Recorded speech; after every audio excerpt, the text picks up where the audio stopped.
Bienvenidos y bienvenidas a la segunda sesión del ciclo Historiadoras que organiza la Academia Mexicana de la Historia. En este ciclo, como ustedes han visto en nuestro cartel, presentaremos las historias de Josefina Muriel de la Torre, Ida Rodríguez Prampolini, Berta Ulloa, María del Carmen Velázquez, Elisa Vargas Lugo Rangel, Raquel Padilla Ramos, Beatriz Ramírez de la Fuente y Clementina Díaz y de Obando. En la sesión inaugural se presentó parte de la obra de la doctora Josefina Muriel de la Torre, quien ocupó el sillón 27 de nuestra academia.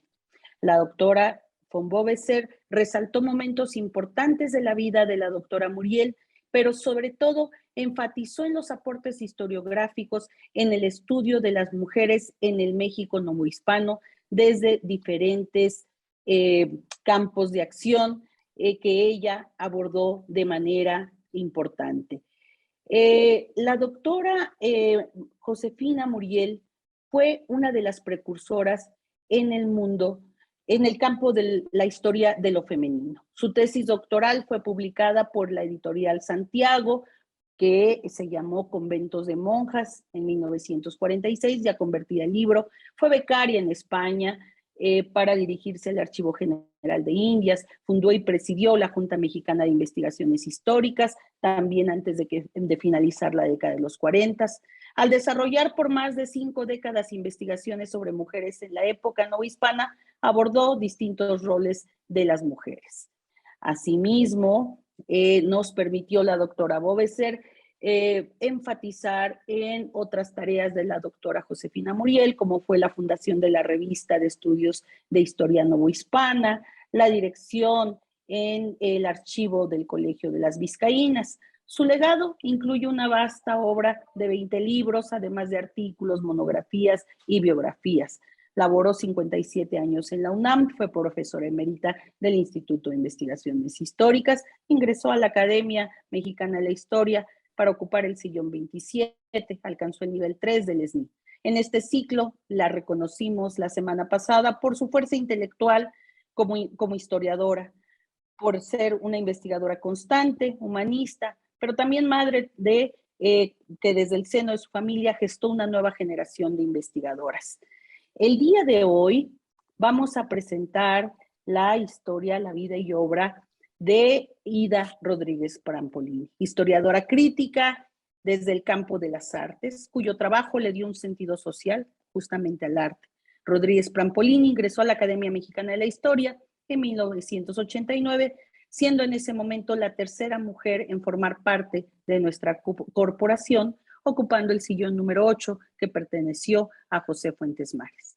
La vida y obra de la doctora Rodríguez Prampolini será presentada por la doctora Irene Hernes Reis, investigadora, documentalista, docente y crítica de arte y también discípula y colega de la doctora Rodríguez Prampolini. Ambas compartieron momentos clave en su desarrollo profesional e intelectual, como seguramente nos compartirá durante su exposición la doctora Herner. Por su trabajo constante y visión crítica sobre el muralismo, la doctora Herner Reis ha sido ampliamente reconocida, especialmente por sus estudios sobre David Alfaro Siqueiros, y que la colocan como una referencia obligada. Doctora Herner, agradezco mucho que nos acompañes en este ciclo Historiadoras y sin más, tienes la palabra. Muy buenas tardes. Bueno, en esta ocasión de hecho es importante para mí y agradezco al doctor Javier García Diego, presidente de la Academia, por invitarme a participar en este homenaje a las historiadoras. A la historiadora Araceli Almaraz por su cordialidad y eficiencia, y al doctor Aurelio de los Reyes, mi admirado colega, compañero de banca de la Facultad de Filosofía y Letras hace más de 5 décadas, por recomendar mi participación. Mi participación hoy se intitula Ida Rodríguez Prampolini, Arte por el arte versus arte social, discurso revisitado. Agradezco mucho la participación de mi ayudante de investigación, José Francisco Gutiérrez, que se ha hecho cargo de toda esta parte técnica del PowerPoint, que le agradezco muchísimo. En las memorias de 1989 de la Academia Mexicana de Historia, correspondiente de la Real Academia, el sumario incluye las participaciones de destacados historiadores y universitarios del país, tales como mis admirados y queridos maestros Juan Ortega y Medina, Ernesto de la Torre Villar, Jorge Alberto Manrique y Enrique Flores Cano. Ida Rodríguez Prampolini es el único texto autorado por una académica. Por el contrario, me da gusto por eso que este año el presente evento está dedicado a 8 de las historiadoras mexicanas del siglo XX, todas ellas de primera línea. El texto de Ida Rodríguez Prampolini en ese sumario es el discurso con el que el 30 de mayo de 1989 fue nombrada miembro de número foránea de la Academia Mexicana de la Historia. Su texto se intitula también Arte por el Arte versus Arte Social. Se trata del tema de su vida, con el que estructuró teóricamente sus inolvidables cursos, libros y artículos. Resulta especialmente difícil resumir en 50 minutos una historia intelectual tan rica como la de la doctora Ida Rodríguez Prampolini.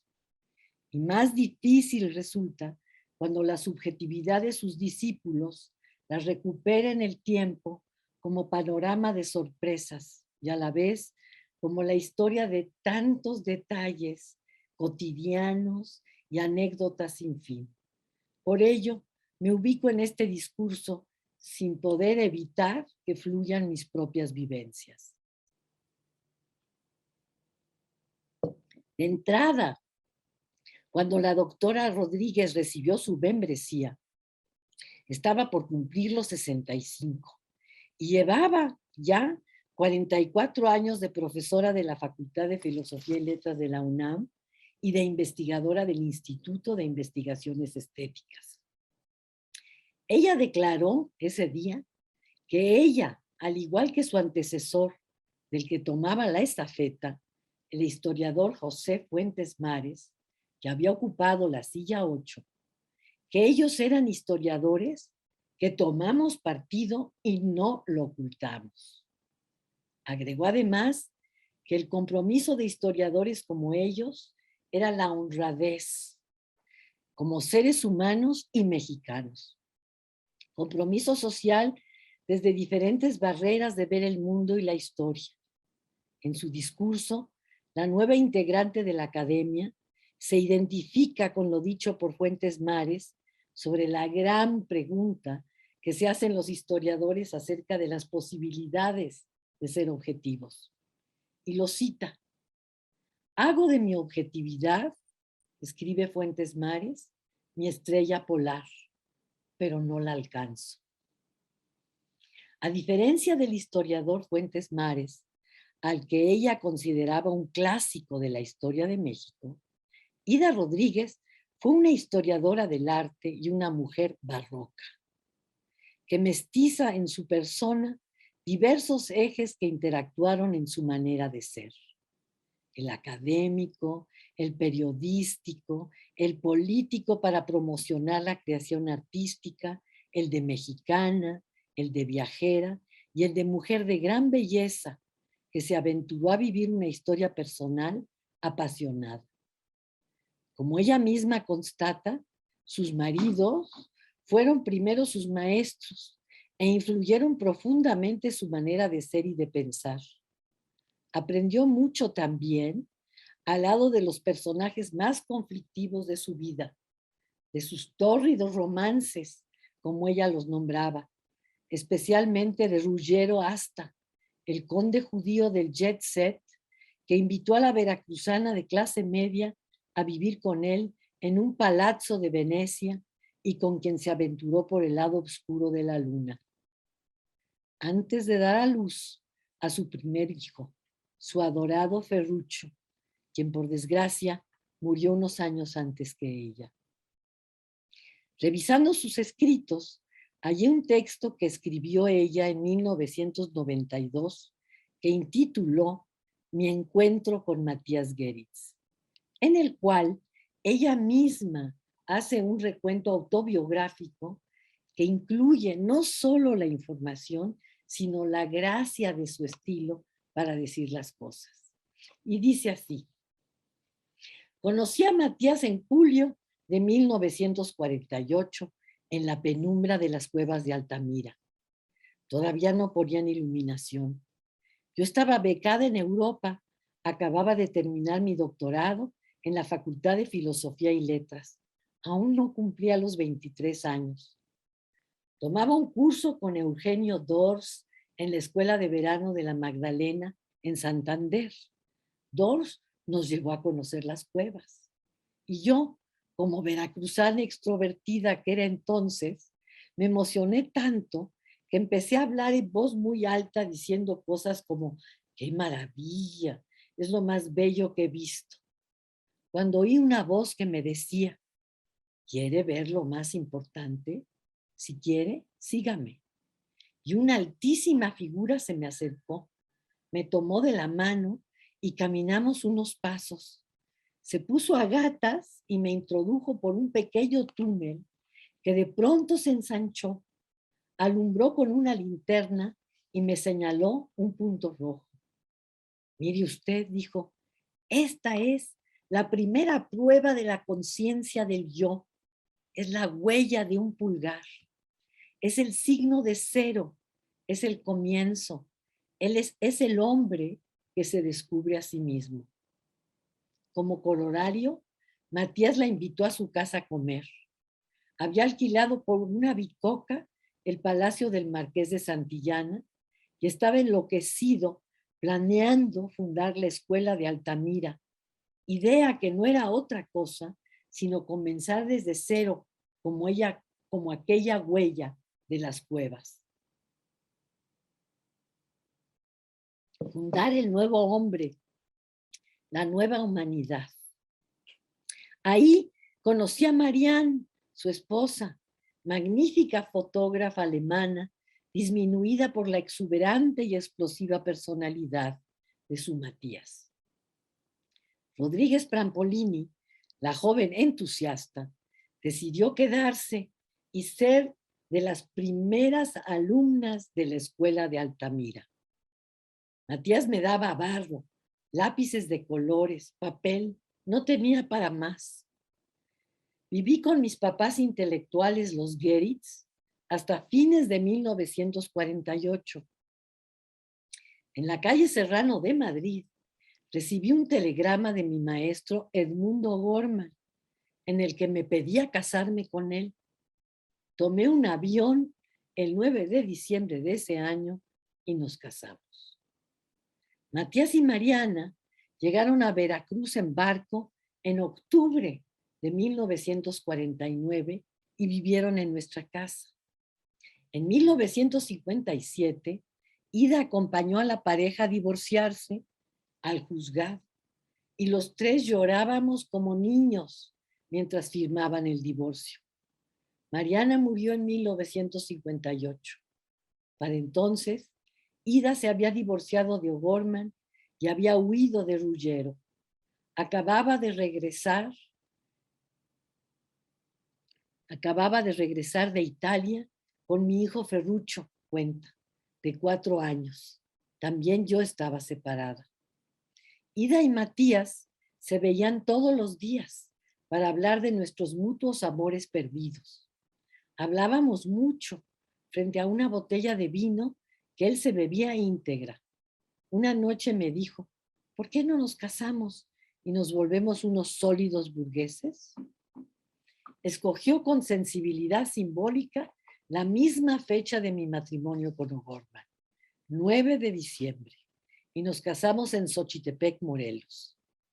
La convivencia con su marido le permitió conocer la constante de las múltiples facetas de Matías y saber ¿Cuál de ellas fue la que rigió su vida? Fue su profunda convicción religiosa, explica Ida Rodríguez. Además, Matías tenía la herencia del movimiento Dada. A quien siguió con sus pasos fue ni más ni menos que a la figura de Hugo Ball, el fundador del Cabaret Voltaire de Zúrich en 1916 y el dadaísta más profundo. El 12 de junio de 1916, Hugo Ball escribe en su diario 2 meses después de inaugurado Dada, y dice: el dadaísta ama lo excepcional, lo absurdo. Él sabe que en la contradicción se mantiene la vida y que su época, como ninguna otra antes, tiende a la destrucción de todo lo que es generoso. ¿Qué acaso se ha visto alguna vez que el primer manifiesto de alguna cosa recién fundada sea la negación de la misma? Pues así fue. Cuando las cosas están agotadas, no puedo. Goeritz le aseguraba a su esposa Ida que el hombre de Altamira me ha abierto los sentidos para captar lo que es, con mayúscula, refiriéndose a Dios. Y desde que vi su obra, deseo que la humanidad, decía Matías, comparta mi alegría. Creo en la vida del arte, más no os puedo decir. Así como Hugo Ball, también Matías había recibido la herencia de Nietzsche, y para ambos, después de la Primera Guerra Mundial, Dios había muerto y el caos había tomado su lugar. Sin embargo, en el caso de Hugo Ball, de fundar el Cabaret Voltaire, este se refugió en el catolicismo y abandonó Dada. Con profunda religiosidad, fundada en el Viejo Testamento, Matías produjo después su escultura monumental, Moisés con un solo ojo, el de Dios, y así él también comienza sus rezos plásticos, identificado con las plegarias de que hablaba Hugo Ball. Ida recuerda que las torres de satélite las construimos manualmente Mariana, una ayudante de Barragán y yo, recortando pedazos de cartón en el estudio, durmiendo a ratos, trabajando 2 noches y 2 días. Desde que hizo las torres, Matías hablaba y escribía que el arte debe ser una oración. En una entrevista dijo: para la mayoría de las gentes, estas torres solo significan un gran anuncio publicitario. Para mí, absurdo romántico, dentro de un siglo sin fe, han sido y son una oración plástica. Desde su perspectiva religiosa, Goeritz creía en lo sagrado de la pirámide, la catedral, el ideal, el amor místico y humano, la abundancia del corazón, la imagen de la nada y el todo, la lucha en contra del ego y en pro de Dios, la rebelión del Dada contra la incredulidad, el sol nunca alcanzado, la crucifixión de la vanidad y de la ambición, la ley interior de la fe. Con esa mentalidad, burlándose de lo que consideraba el mundo decadente del mercado del arte, a pesar de que él mismo estaba dentro del mercado del arte, Goeritz escribió en 1960 su famoso manifiesto Estoy harto, en donde este artista expresaba estar harto del arte. Él estaba, escribe, harto de la pretenciosa imposición de la lógica y de la razón, de la vanidad y de la ambición, harto de todas estas texturas puramente visuales o táctiles. No menos harto estoy de la abundante ausencia de la sensibilidad, que con dogmas oportunistas sigue presumiendo todavía de ser capaz de sacar jugo a la copia o a la estilización de una realidad heroicamente vulgar. Estoy harto, sobre todo, de la atmósfera artificial e histérica del llamado mundo artístico, con sus placeres adulterados. Estoy harto de mi propio yo, que me repugna más que nunca cuando me veo arrastrado por la aplastante ola de arte menor y cuando siento mi profunda impotencia. Y Rodríguez continúa con su relato autobiográfico de 1992. 1968 fue para nosotros un año crucial y nosotros, sus discípulos, nos involucramos junto con ella y con el maestro Sergio Fernández en el movimiento estudiantil. Yo, cuenta Ida, empecé a involucrarme en la lucha estudiantil y a esconder estudiantes perseguidos en nuestra casa de Cuernavaca. Allí estuvo escondido un mes Roberto Escudero, el líder de la Facultad de Filosofía y Letras de la UNAM. El día fijado para que Pepe Revueltas viniera a la casa para esconderse, fue capturado por la policía. Ida, por su parte, era una persona también profundamente religiosa. Como ella misma asevera, tenía un sentido humanista de Dios, pues mi Dios, dice, está en el corazón de las personas, de los hombres. Por eso, continúa su relato autobiográfico de 1992. Y dice, en 1974 me fui a Tlayacapan, en Morelos, con un grupo de maestros amigos. Uno de ellos, Claudio Fabié, fue, digamos, nuestro líder, arquitecto, diseñador, pintor, alumno de Matías de la Escuela de Arquitectura de Guadalajara y sobre todo jesuita. Encabezó el grupo para trabajar en el desarrollo de la comunidad. Claudio fue también amigo mío y construyó mi casa en Tepoztlán. Goeritz ya no acompañó a su mujer en esta aventura. Sufrimos mucho cuando nos separamos, relata Ida, pero cada uno tenía que cumplir con su destino. Matías y ella tuvieron un hijo cuyo nombre simboliza una pirámide truncada, Luis Mario Daniel Goeritz Rodríguez, a quien aprovecho la oportunidad para agradecerle mucho el envío por mail del estupendo libro con fotos que publicó su hijo Christian Goeritz sobre su abuela. Aprovecho también para agradecer a mi querida amiga Nora Horna las fotos de Ida tomadas por su madre, la fotógrafa surrealista Katy Horna.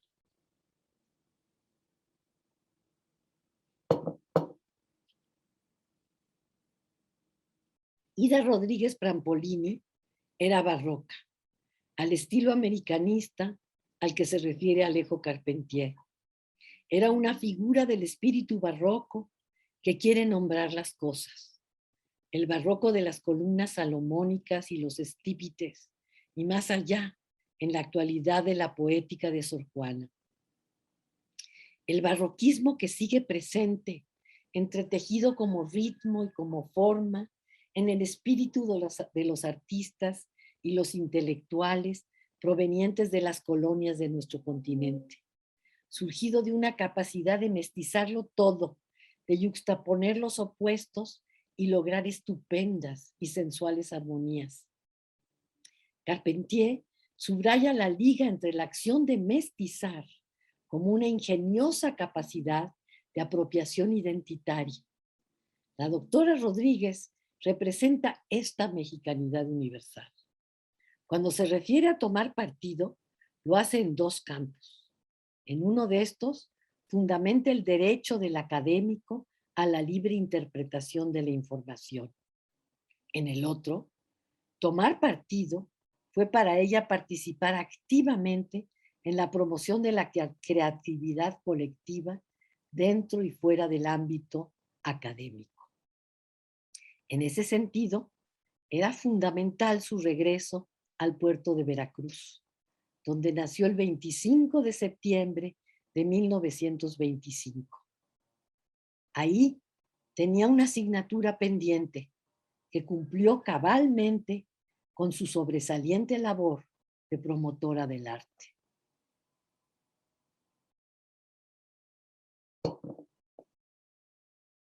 En nuestros inolvidables paseos por el puerto, ella me contó que el personaje central de su niñez había sido su padre, Carlos Rodríguez Mendoza, nacido en Cuba. Don Carlos era un médico nacionalista y revolucionario que defendió el puerto de Veracruz de la invasión norteamericana de 1914. Era hipocrático de corazón, juraba a todo aquel que lo necesitaba. Con ese criterio, dirigió el Hospital Regional de Veracruz. Su padre fue siempre una inspiración para ella. Al final de su vida, Ida me volvió a contar, con su característica media sonrisa, cómo de muy jovencita fue la reina del carnaval del puerto. Fíjate que un día apareció cubierto de tuberías el parque donde jugaban tanto los niños de la clase media, entre los cuales estaba yo, como los pobladores del antiguo barrio negro de la Huasca. El villano era el dueño del Hotel Mocambo, don Manuel Suárez. Enfurecida, fui a reclamarle y a exigirle que liberara nuestro parque. La conclusión de esta historia fue que al empresario villano no solo le hizo gracia a la muchacha, sino que en ese momento apoyó la candidatura de Ida para ser la reina del carnaval, a pesar de que su padre consideraba que esas no eran visiones para una niña decente. Aún así, no pudo evitar que esa niña se lanzara de candidata, pero prohibió que se exhibiera una foto para hacerle propaganda, al menos que le pusieran una cruz cubriendo su cara. Esto, por supuesto, le quitó muchos votos. Iba perdiendo cuando sorpresivamente al amanecer aparecieron en el parque los donativos de sus amigos del barrio de la Huasca, que coronaron a su reina. ¿Cómo conocí a la doctora Ida Rodríguez Prampolini? En 1963 era yo alumna del gran historiador del arte mexicano, Justino Fernández. El dramatismo de los cuadros de Orozco que colgaban en mi casa, pues mis padres eran art dealers y coleccionistas del arte moderno mexicano, adquirió el lugar de una fascinante narrativa histórica gracias a los magníficos cursos de este historiador enamorado de la belleza y del arte creados por este muralista. El maestro Justino me pidió que llamara a la profesora Ida Rodríguez, pues ella necesitaba una adjunta. Y ¡wow! Entré a su clase. Fui muchas veces su adjunta. Su personaje me marcó para siempre. Mi identificación con la maestra fue inmediata. Ahí, frente a mí, hallaba yo la imagen de mi futuro. A partir de ahí, podía yo construir mi propio ideal del yo. Se hacía posible mi derecho a dedicarme de tiempo completo a pensar el pensamiento artístico, especialmente el arte plástico, con que me formé desde niña y había estudiado en Inglaterra en el Courtauld Institute of Art. Los escritos y las clases de Ida Rodríguez Prampolini en 1964 estaban siempre bien documentados. Las leí escritas con pluma fuente en hojas rayadas de su carpeta negra. Nos presentaba un sinfín de diapositivas de obras de arte y las describía de tal modo que lo invisible se hacía visible, adquiría sentido. Sus hallazgos visuales siempre fueron experiencias exaltantes para sus alumnos, y más aún lo era ubicar las obras en su contexto social y desde el presente. La maestra transmitía su clase con entusiasta emoción, con una voz modulada que seducía a los oyentes. Sin embargo, al lado de esa riqueza de propuestas artísticas concretas, ella pensaba que el arte fundado en la estética había muerto. ¿Pero cómo era eso?, nos preguntábamos decepcionados. Por un lado, nos había llenado los ojos con una maravillosa secuencia de imágenes, desde La Libertad guiando a su pueblo de Delacroix, a los cuadros de Courbet y Manet, a los de los impresionistas, especialmente los tonos nacarados de las pinturas de Renoir, a Seurat, a Cézanne. Tenía especial preferencia por la pintura de Rouault. Por supuesto a Gauguin, a los expresionistas alemanes, perdón. Recuerdo que mientras nos enseñaba la obra mística de Nolde, nos leía una terrible carta de este enviada a Goebbels, en donde Nolde le aseguraba que él era un nacionalsocialista y no entendía por qué su arte era considerado y exhibido como degenerado por el Reich.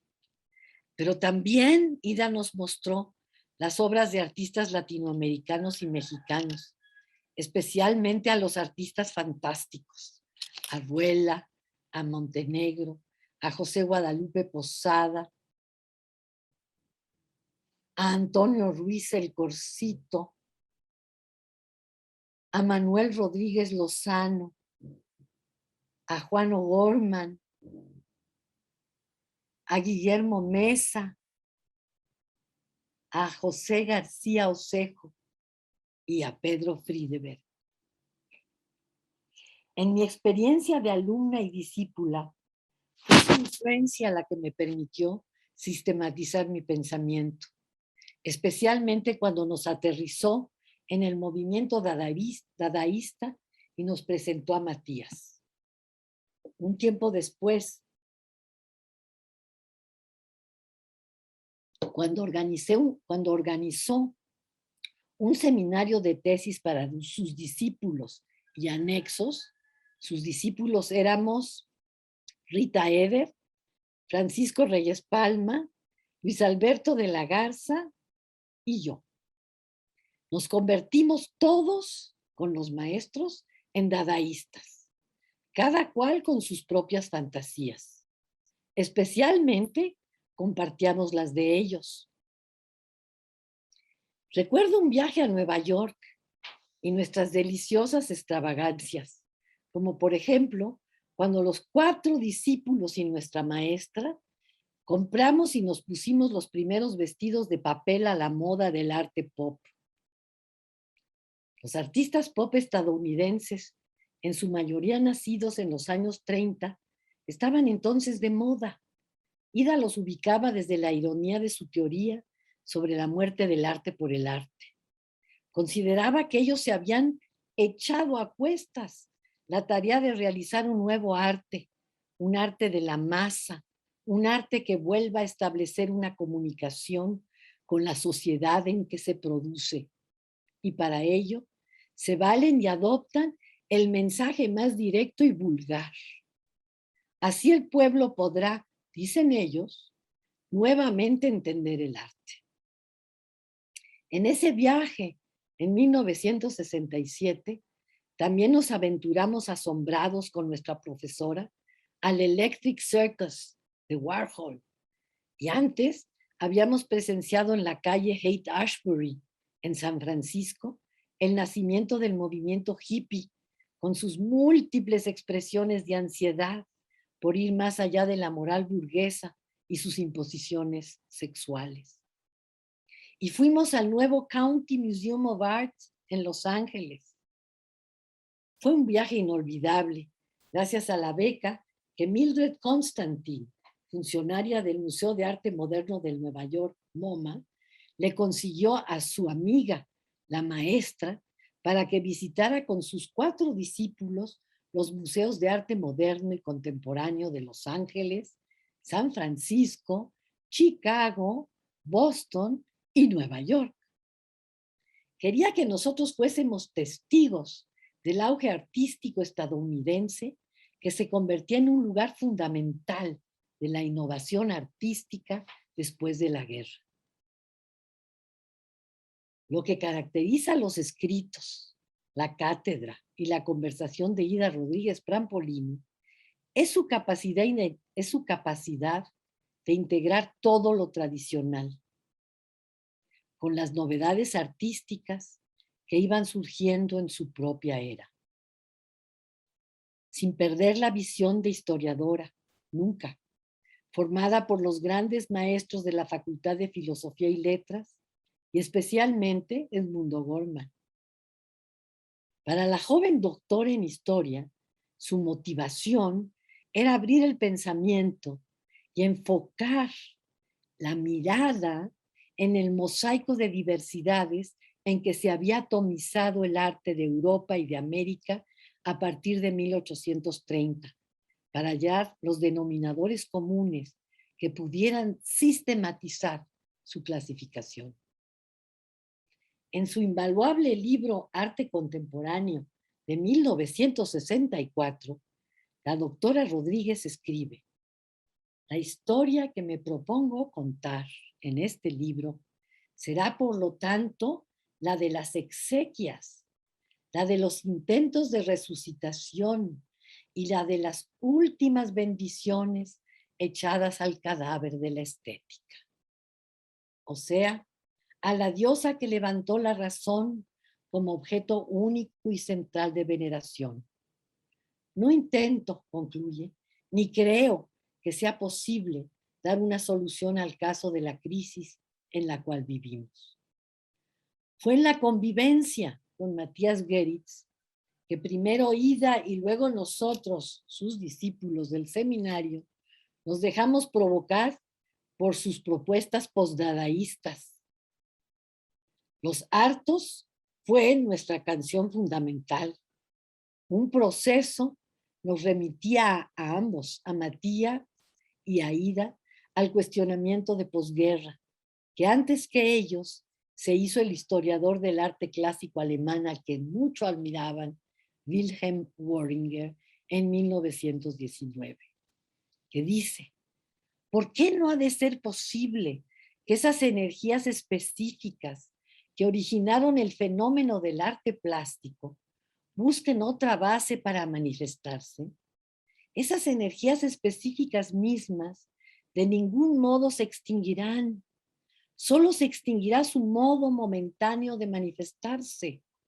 Dicho de otra manera, siempre habrá artistas, pero quizás sea más problemático de lo que suele pensarse la cuestión sobre si siempre habrá arte, es decir, esa manifestación sociológica evidente a que nos hemos acostumbrado, que es la pintura. En épocas como las nuestras, en que detrás de toda nuestra cultura se asoma una interrogación fantasmalmente amenazadora, es probable que esta pregunta insignificante no carezca totalmente de sentido. Me tardé un tiempo en comprender por qué insistía mi maestra en la muerte del arte, al tiempo que nos mostraba con fruición descriptiva cientos de obras de arte de formas y temáticas diversas. Desde su punto de vista, estas eran las producciones de un proceso artístico riquísimo que a la vez terminaba con el arte, porque ya no estaba Dios para sustentarlo. Era la forma en que ella expresaba su honda preocupación religiosa sobre el fin del humanismo y de la ilustración. La decepción frente a la promesa de libertad, igualdad y fraternidad de la Revolución Francesa.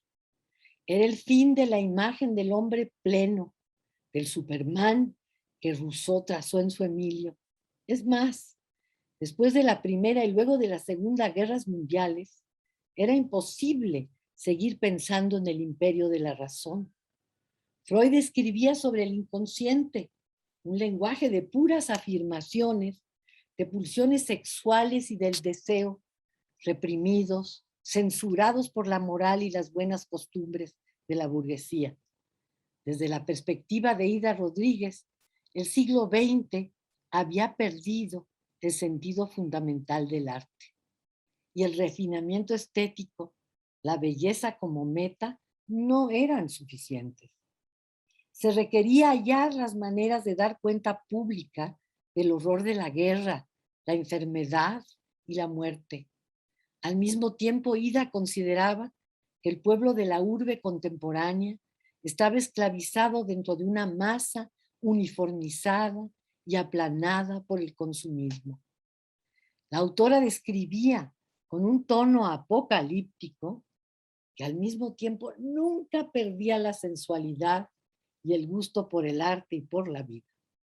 Pensaba que el individualismo en pos de la libertad había logrado que los artistas se tornaran en agentes libres, en ciudadanos que decidían las formas y los contenidos de sus producciones y a la vez se habían aislado de la colectividad, encerrados en una torre de marfil a merced de sus deseos. Este debate que cuestiona el ser y el lugar del arte en la sociedad laica sigue existiendo en la actualidad y fue el centro de violentas polémicas desde el siglo XIX.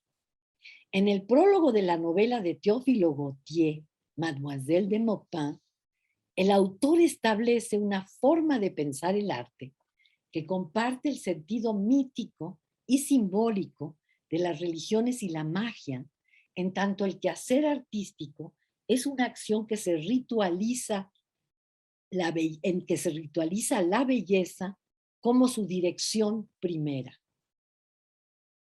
En los años 30, el debate de la polarización del arte en dos maneras de pensarlo, como arte puro, que no entrega más cuentas que el valor de la obra misma, y un arte fundado en un compromiso ético, social, revive con intensidad en artículos como el de Anita Brenner en el New York Times de 1933, en el contexto de la censura de los Rockefeller al mural que habían encargado a Diego Rivera para estrenar su centro comercial y cultural de Manhattan frente a la Quinta Avenida. En esa ocasión, dice el encabezado de la publicación, se reanuda famoso debate sobre arte como resultado de la destrucción del mural de Rivera. Los críticos se cuestionan, una vez más, si un artista puede utilizar adecuadamente sus talentos a favor de la propaganda.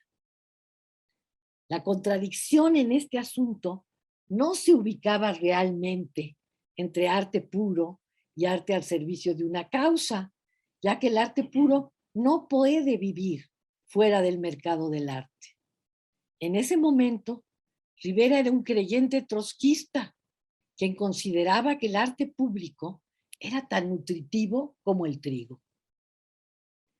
Entre las polémicas de esa década respecto de los dos campos maniqueos en que pretendía dividirse lo que llamamos el arte y al rato el mundo, resalta un famoso ensayo del influyente crítico estadounidense Clement Greenberg, cuyo título, Avant-Garde and Kitsch, no podía ser más transparente, en el cual este autor afirma de manera categórica que el único arte válido es el arte puro y en particular el arte abstracto, y que todo arte que tenga cualquier intención ajena al arte es propaganda y kitsch, es decir, shit. La ironía es que este crítico, en su momento profundamente trotskista, quien además fue el que apadrinó a Jackson Pollock, ambos negaron después de 1945, al inicio de la Guerra Fría, que las técnicas experimentales del dripping and pouring, característico del expresionista abstracto, las había aprendido en 1936 con el comunista David Alfaro Siqueiros en su Experimental Workshop de la calle 5 de Manhattan. Ida ubica históricamente a los primeros artistas del arte por el arte dentro de la continuidad del concepto del artista original y genial a partir del Renacimiento. Consideraba que los modernistas eran productores de una resistencia pacífica, que realizaban experimentos y actos rebeldes contra las imposiciones de los valores burgueses. Desde su concepto de libertad, estos solo podían aceptar la inspiración como forma de esclavitud, ya que, decían, una bella forma es una bella idea. Estaban convencidos de que el arte no tiene que ser útil. Sin embargo, dice Ida Rodríguez, la independencia de los sacerdotes del nuevo culto del arte terminó haciéndole muchas concesiones de forma y contenido a los nuevos patrocinadores del arte, los art dealers, los coleccionistas y los gobiernos. El arte académico del siglo XIX produjo cantidad de retratos que eran el gusto y el prestigio de la empoderada burguesía. La riqueza de la historia del arte de los últimos 150 años, que estudia la doctora, se expresaba y se bifurcaba en las investigaciones que ella llevaba a cabo, que formaban parte de su propia vida, ya que conocía a muchos de los artistas sobre los que escribía. Su interés era abierto, múltiple. Revisó la corriente romántica europea del siglo XIX, que dividía la creación artística entre la creación individual, libre de toda preocupación que no fuera la estética, y los socialistas, que pedían un nuevo tipo de arte para la nueva sociedad. Un tema favorito de la doctora Rodríguez fue el de las utopías, miradas ideales de la sociedad que eran en sí mismas propuestas artísticas, especialmente la del conde Saint-Simon y sus ideas sociales de abogado de la felicidad como conquista moral, no religiosa, quien inspiró obras maravillosas como Los Miserables de Víctor Hugo. Y en el siglo XX, una utopía, el gran experimento, se conformó como la aventura y la propuesta artística de un conjunto de creadores sobresalientes con la cual acompañaron a la llegada de Lenin, quien, según Ida Rodríguez, había vivido en la misma calle del cabaret Voltaire de los dadaístas en Zúrich antes de liderar la Revolución de Octubre. Este rico encuentro artístico al tiempo de la Revolución Política sucedió cuando artistas como Chagall, Kandinsky, Malevich y Koncharova, entre varios otros revolucionarios, pusieron su talento al servicio de la revolución. Antes de que Stalin impusiera la propaganda vil, el llamado realismo socialista al servicio del Kremlin. Bauhaus, en Alemania y luego en Estados Unidos, pueden contarse, dice Rodríguez, entre los pocos ejemplos de un arte preocupado por la sociedad. En los últimos tiempos, asegura, el artista se ha convertido en un diseñador de ideas. Con el gran desarrollo industrial y tecnológico, ella se preguntaba si acaso la belleza se hallaba más fácilmente en el diseño aerodinámico de los aviones y en el poder de las explosiones de las refinerías, más que en las obras contemporáneas que presentaban los museos de arte. Consideraba que, dentro de la línea del compromiso, la labor moderna del diseñador y del fotógrafo aparecen como unas de las más preocupadas por enfrentar la estética con la utilidad. El lugar del artista en la sociedad de su tiempo era para Ida Rodríguez el de un participante activo. Ante los fines pragmáticos y enajenadores de la sociedad, son, y en eso declara la doctora, me uno a los socialistas utópicos, los intelectuales, son los intelectuales, los artistas y críticos, los llamados a denunciar e investigar posibilidades creadoras útiles a la sociedad. Recordar de nuevo que el arte no solo es un producto estético, sino ético, así como belleza y bondad no pueden ser separados. Ida Rodríguez concluye su discurso inaugural como orgullosa miembro de la Academia con una dura y muy actual aseveración. El problema del arte, dice, sigue siendo el mismo del pasado, solo agravado por el deterioro ecológico y la destrucción paulatina del hombre y del planeta y la posibilidad de su exterminio. Aunque quisiera, me doy cuenta que llevo muchas páginas y no he cubierto más que unos cuantos aspectos del pensamiento y de la historia de Ida Rodríguez Prampolini. Pero el tiempo, a la vez corto, es infinito para agregar mucho más sobre la memoria de la doctora Ida Rodríguez, la inolvidable Chacha, mi maestra, mi figura identitaria y formativa, mi vecina, la madre intelectual de los 4 compañeros del seminario de tesis. En 2014 la visité en su morada veracruzana, la cual estaba instalada como la proa de un barco asentado sobre las dunas que ella brincaba desde niña, frente al mar y a la merced de los vientos del norte, que amaba. Me pusieron triste sus predicamentos de salud, pero a los 90 seguía siendo la misma doctora Ida Rodríguez Prampolini, con su dulce y muy enigmática sonrisa. En una de esas visitas fuimos a verla a Luis Alberto de la Garza, su güerito de oro, como le decía, Joaquín, mi marido y yo. Ella estaba muy cansada, muy triste, desconsolada desde la muerte de Ferruccio, pero como siempre, algo la animaba. Por ejemplo, las fotos que tenía colgadas del Submarcos y sus remembranzas de cuando conoció a Fidel Castro. Pero especialmente le hacía ilusión que su querido Pedro Friedeberg, que le había construido una casa imaginaria en 1960, estaba por venir por ella para llevársela al Palazzo Prampolini que por fin había encontrado en Italia. Unas semanas antes de su muerte, platicamos mucho y recordamos el tiempo vivido.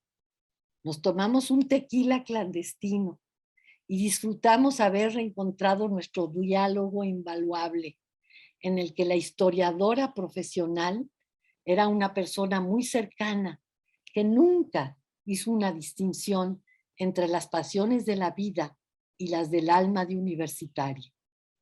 Le pedí que me firmara su libro magnífico, recién publicado, que me había traído mi hija Itala, quien quería mucho a Ida, en el cual Cristóbal Andrés Jácome logra compilar y rescatar de su archivo y maravillosa biblioteca una selección impresionante de sus escritos de crítica de arte.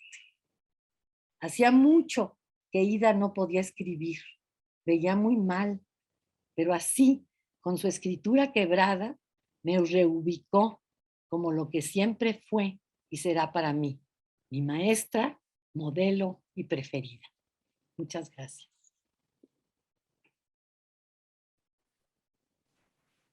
Muchísimas gracias, doctora Irene Herner Reis, por tu presentación emotiva, llena de sentido, de esta universitaria joven con sonrisa enigmática que fue tu maestra, tu amiga, tu colega.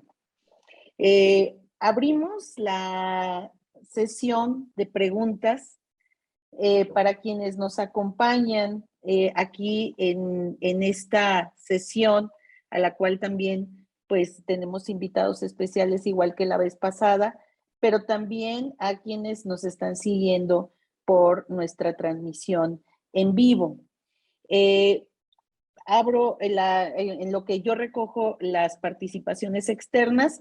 Si alguno de ustedes, Juan Antonio Mateos, Ascensión Hernández, Luis Alberto de la Garza, quisiera hacer algún comentario, por favor, levantar la mano para irnos ordenando en las participaciones.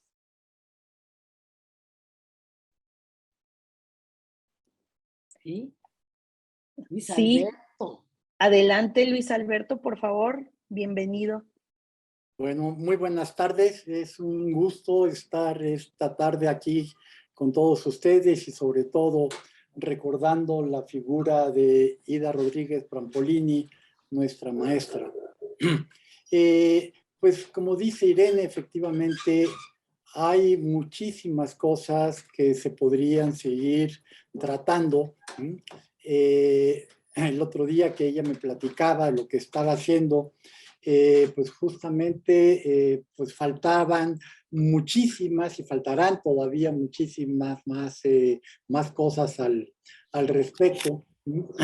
Ella ya mencionaba este viaje a los Estados Unidos que hicimos con ella, que de verdad fue para nosotros un viaje iniciático, es decir, el ir con nuestra maestra a los museos, a los estudios de los artistas, hasta los antros, digamos, neoyorquinos de la época.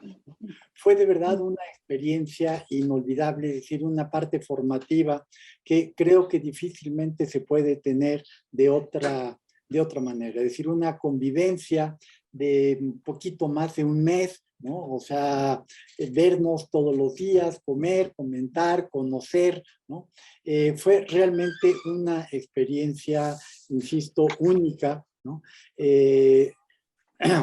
Una hija me decía en alguna ocasión que fui con ella a Europa, ¿no? Que por qué no le hacía yo una escuela, ¿no? En donde pues justamente se tratara de viajar, digamos, ir con alguien que le enseñara geografía, que le enseñara historia, que le enseñara los museos, las ciudades, etcétera, etcétera. Y le dije, pues yo estoy de acuerdo con esa educación, ¿no? Eso fue lo que tuvimos nosotros con Ida durante ese mes, ¿no? O sea, fantástico.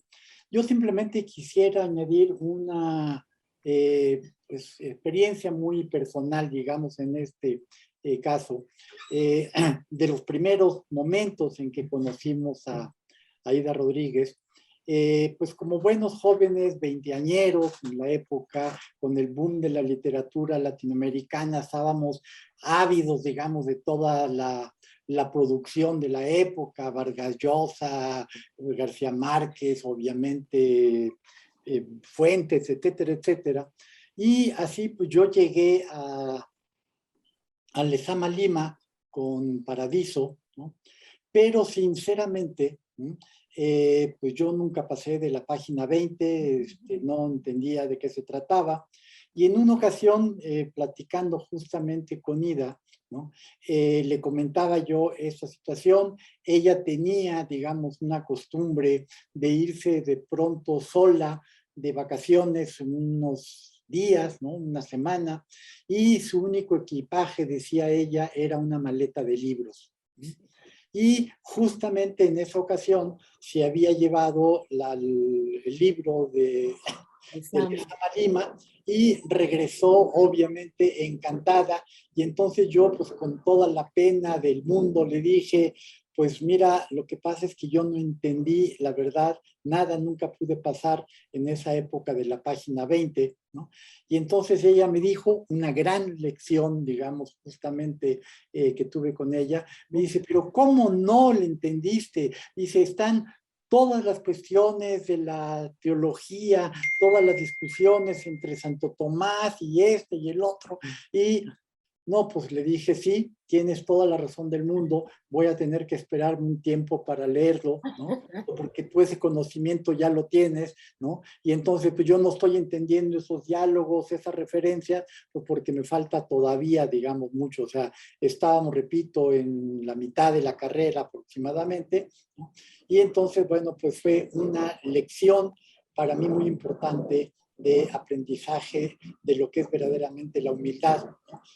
Porque ella nunca me lo dijo en términos de, oye, ¿cómo no entiendes esto si está aquí? No, no, es decir, era lee, infórmate, estudia, ¿no? Y solamente así vas a poder seguir apreciando toda esta situación. Y una última experiencia también, digamos, personal, como dice Irene, pero pues son las que justamente más nos afectan, digamos, en ese sentido. Yo tuve la oportunidad de pasar 3 meses con ella en Londres, cuando fue la agregada cultural de la Embajada Mexicana en Gran Bretaña, ¿no? Y pues esa convivencia, digamos, cotidiana durante 3 meses, ella estaba trabajando evidentemente, yo tenía que hacer una investigación, o sea que solamente nos veíamos por la tarde, noche, en donde nos íbamos a cenar, nos íbamos al cine, había un cineclub, digamos, cerca de donde ella vivía, maravilloso, entonces pues vimos otra vez una cantidad de películas que pudimos disfrutar de nuevo juntos, ¿no?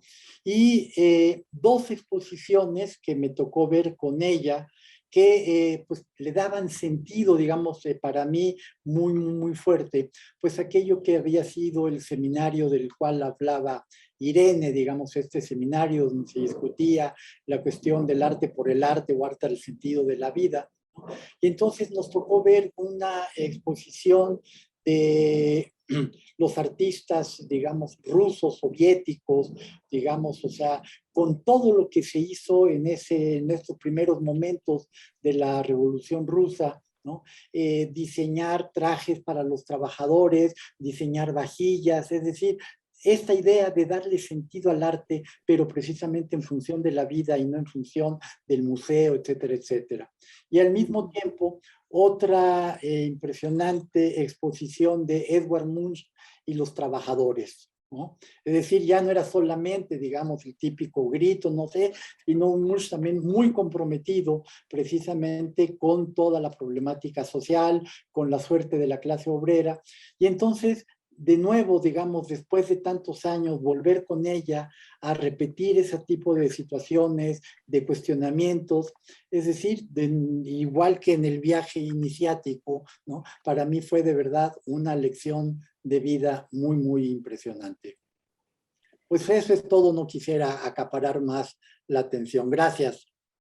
Muchas gracias, Luis Alberto. Y bueno, por supuesto, muchas gracias a Irene de que ha reunido aquí a 2 de sus discípulos y que creo que eso enriquece muchísimo el sentido de lo que fue la doctora Aida Rodríguez Prampolini, que quiero aquí nada más, antes de dar la palabra, si alguien más quiere participar, decir que justo en esta retribución quizá a Veracruz, a esta relación con el lugar, ella va a fundar y a ser directora del Instituto Veracruzano de Cultura y del Consejo Veracruzano de Arte Popular, también como esta comunión con su Veracruz.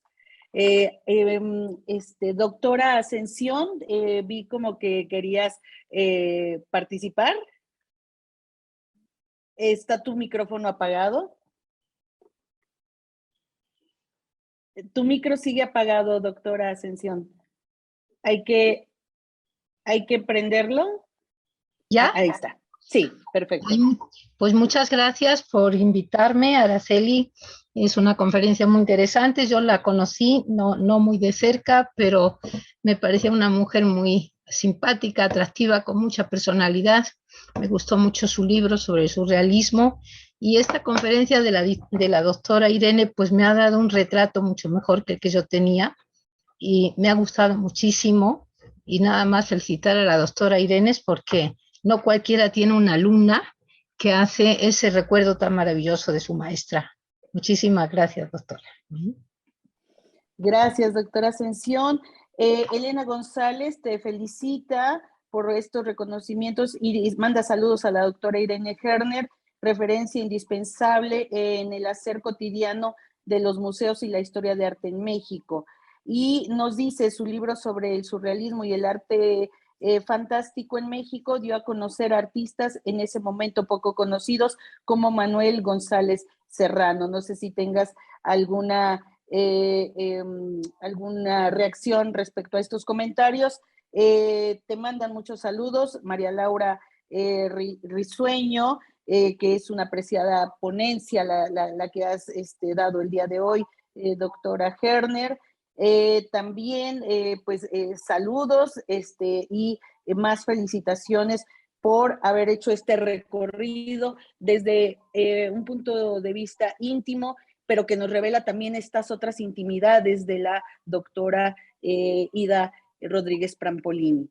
Te cedo la palabra, doctora Irene Hernes. Sí, qué bien que sacas el tema del surrealismo.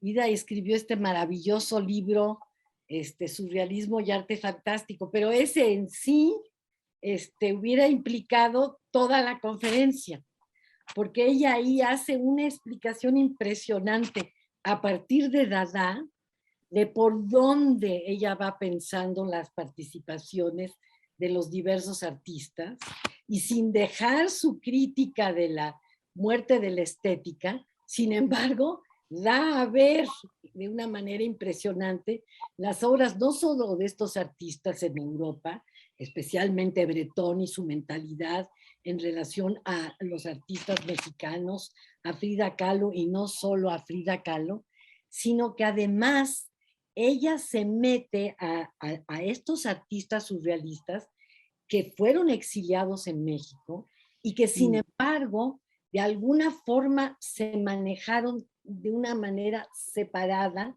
y nunca perdieron, aunque adoraron México, en especial Palen y el mundo mágico precolombino, sin embargo siempre mantuvieron esta liga con lo europeo, con el hecho de ser exiliados, y desde ahí admiraron y se maravillaron por el mundo mágico de México.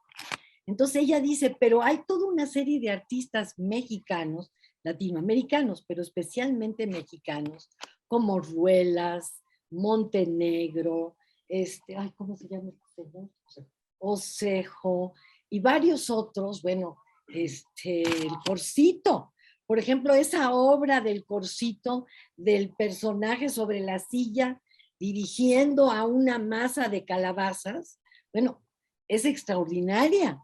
El Corcito frente a estos dos personajes que vienen de provincia y se topan con ese aparador en donde están exactamente las cosas que los urbanos se llevan a las vacaciones y los otros se quedan como diciendo, bueno, ¿qué es esto? Estos bárbaros contrastes del Corcito y su capacidad de decirlo sin mayor denuncia, o sea, haciendo imágenes.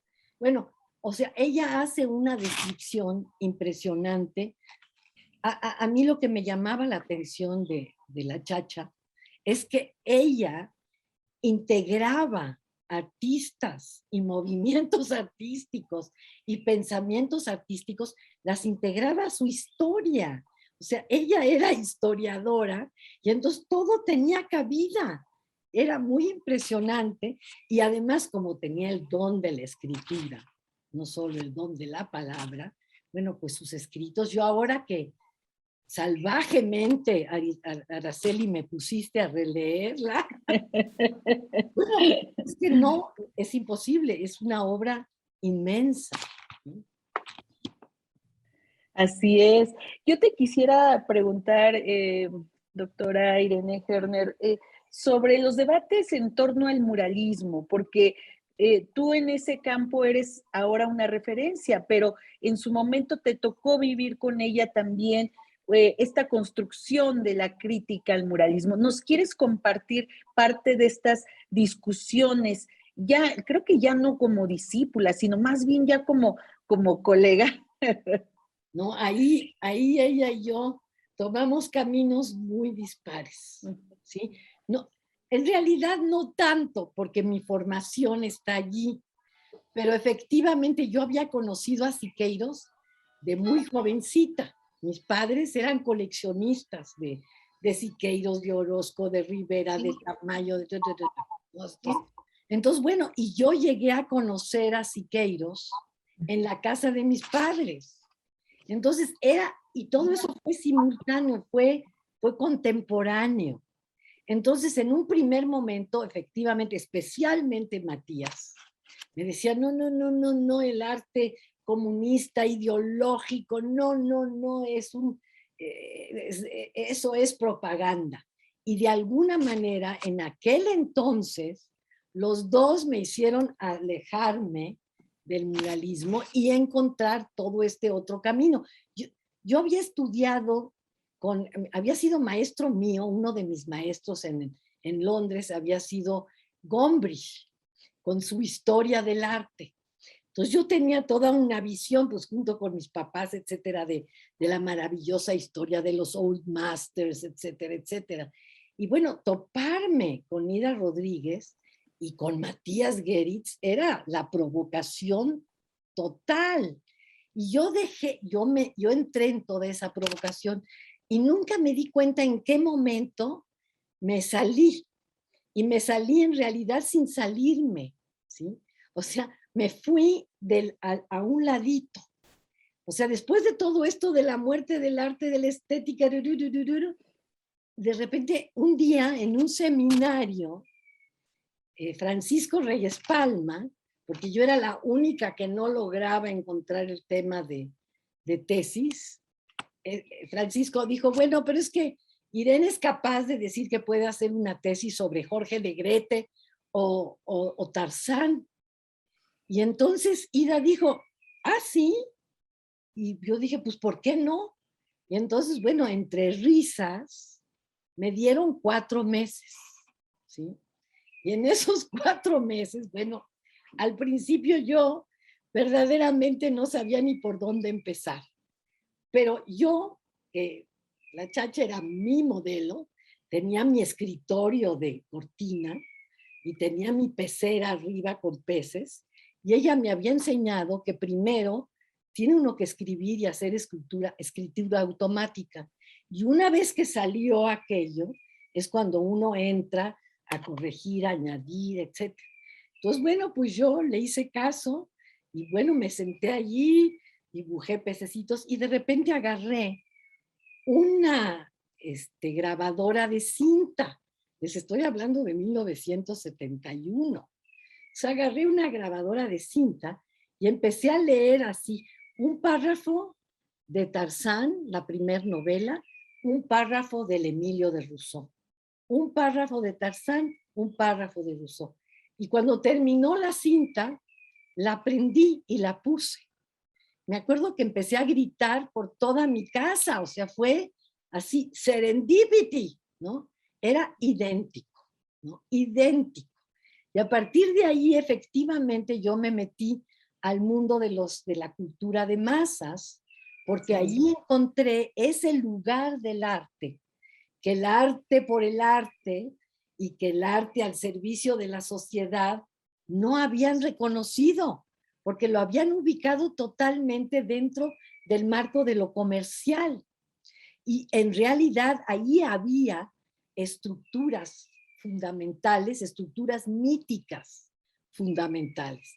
Bueno, ya hice eso, bueno, pasaron los años, siempre con el apoyo de Ida Rodríguez, porque ella cuando se fue a Tlayacapan, yo me acuerdo que llegué a los 4 meses con 560 cuartillas a mano en aquel entonces.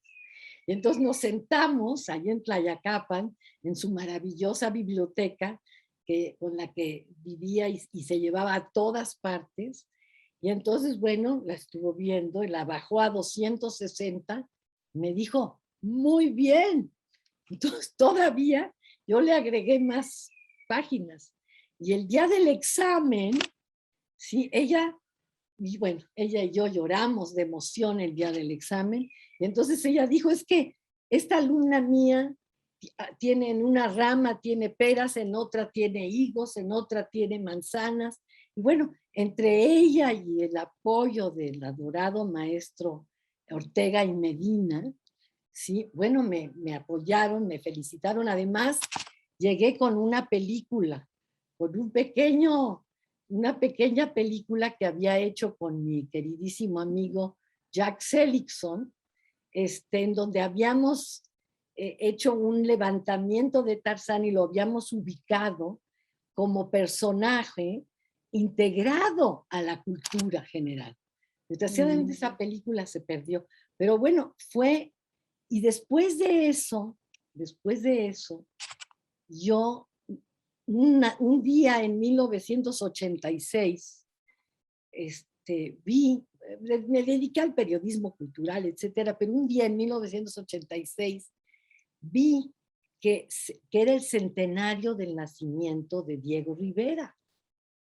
Y entonces yo estaba en Nueva York y me metí a la Public Library y busqué Diego Rivera 1933-34. Y bueno, no salí de la Public Library en 2 meses. Y encontré, bueno, sí, o sea, publiqué 106 artículos sobre el tema de Diego Rivera en Nueva York y su censura por parte de los Rockefeller. Y entonces, bueno, mi posibilidad, por ejemplo, encontré un artículo de Diego Rivera diciendo que el arte del futuro tendría más que ver con Mickey Mouse y Walt Disney que con todo el arte revolucionario que ellos estaban haciendo. Es decir, yo me encontré en ese camino toda la liga de los artistas públicos mexicanos con la cultura de masas.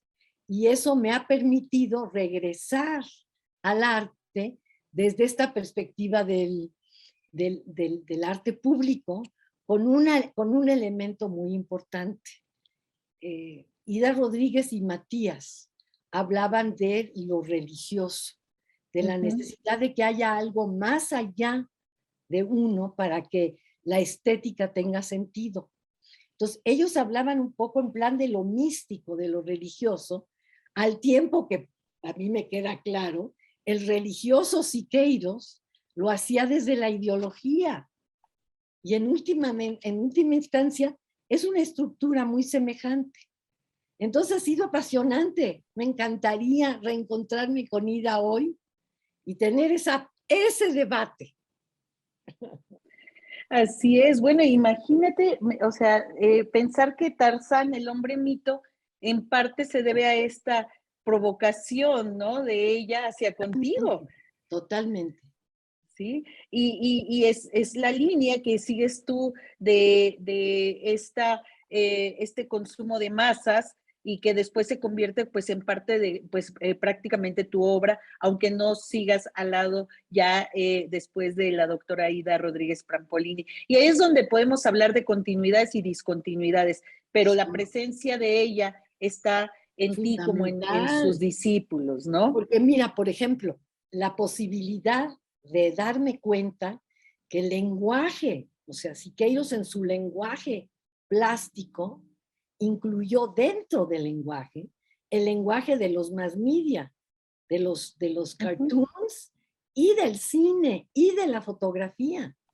Y ella misma se estaba abriendo hacia la fotografía y ella misma se estaba abriendo todo el tiempo. Así, para todos nosotros, y Luis Alberto lo puede testimoniar sobre todo, porque él estuvo encarcelado en el 68, para nosotros el 68 fue un corte muy importante en donde cada uno de nosotros empezamos a buscar el sentido del arte. Esto por supuesto que tenía que ver con Ida. Y además nos acompañamos todavía un buen tiempo y nos reencontramos al final en que efectivamente ella había realizado una asignatura pendiente de la que nos había hablado toda la vida sin que realmente supiera que ella iba a llegar a hacer eso. Y cada uno de nosotros, bueno, todos nosotros, Rita, Francisco, Luis Alberto y yo, seguimos, por un lado, los pasos de estos maestros nuestros, pero sobre todo fuimos provocados por ellos a seguir nuestro propio camino, a apropiarnos de lo que ellos nos enseñaron. Y de alguna manera a seguir lo excepcional y lo absurdo. Claro, por supuesto, por supuesto. Ya no pensar que todo está dado de antemano. Sí, eso era muy maravilloso, ¿eh? Hacer estas incursiones en de repente, ay, pues está el Electric Circus, pues vamos. Y Warhol, pues, ¿qué está haciendo allí? Y luego esas películas que hacía Warhol. ¿Te acuerdas, Luis Alberto, esas películas que duraban? Una se llamaba El Sueño, que duraba horas. 12 horas. Dormido así, y a las 7 horas se volteaba del otro lado. O sea, todo esto lo vivimos con ella, ¿no? Y todas estas, pues búsquedas, ¿no? Provocaciones, búsquedas, desesperanzas, ¿no? En donde, por dónde se iba el arte después de esa sentencia bárbara de Dios ha muerto.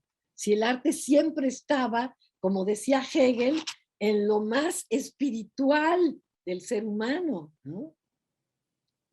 Así es. Y bueno, yo me imagino que quien vea esta sesión que ha sido maravillosa, recuperar esta influencia tan fuerte, tan profunda y cómo continúa a través de ustedes toda la obra y estas emociones, este interior de Ida Rodríguez Prampolini, incluso hasta en las torres de satélite que tú has citado y que yo creo que la mayor parte de las personas que han circulado por ahí no tienen ni idea de ese sentido que tuvo Ida, ¿no?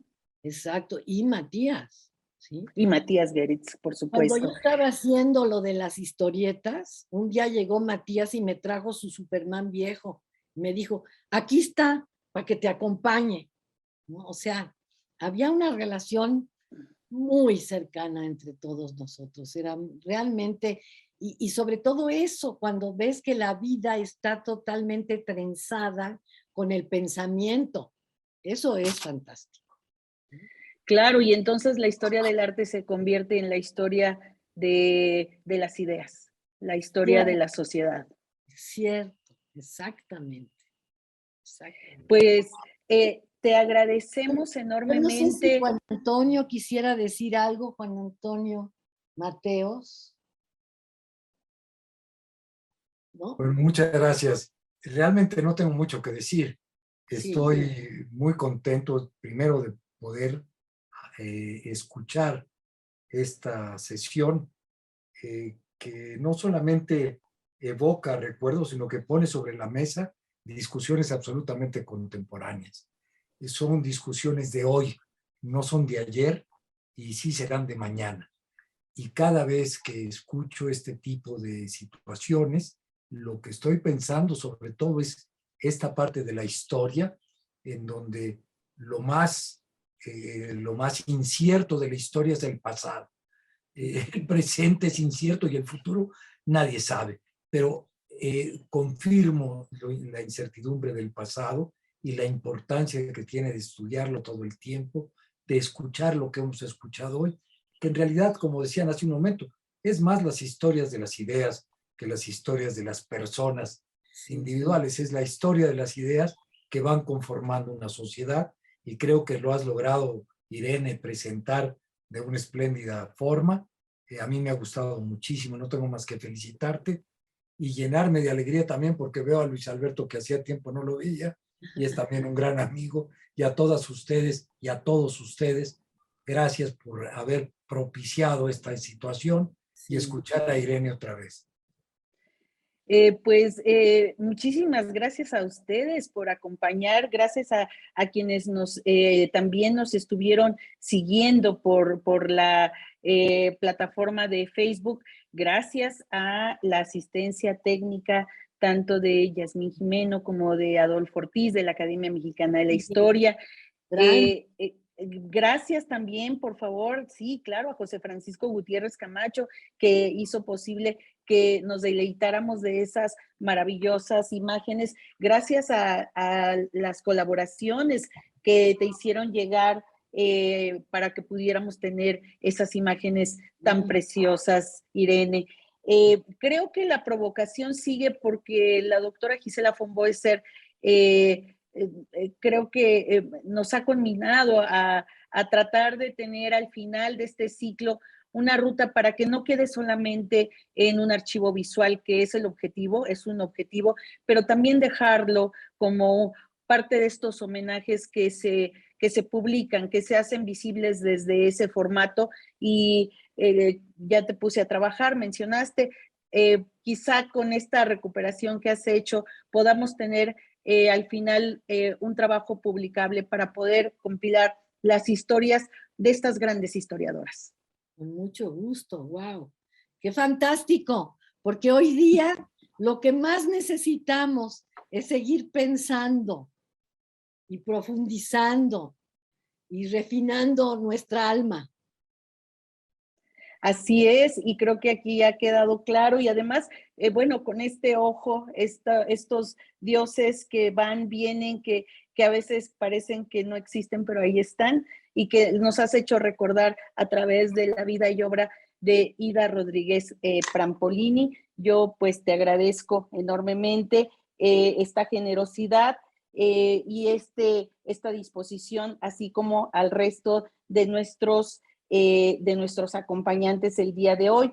Yo les invito a que nos sigan en la próxima sesión que tendremos en nuestro ciclo. En esta próxima sesión les recuerdo que vamos a tener permítanme un segundo, ahora les doy el dato de quién nos va a acompañar y quién nos va a hacer referencia.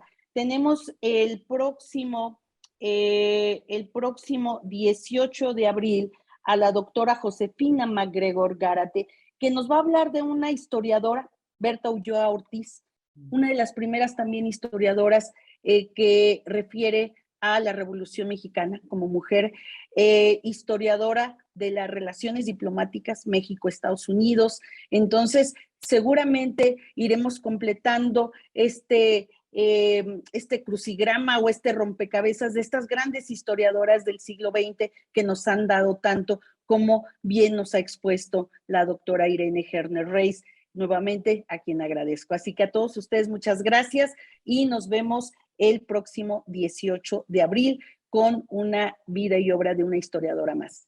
Gracias.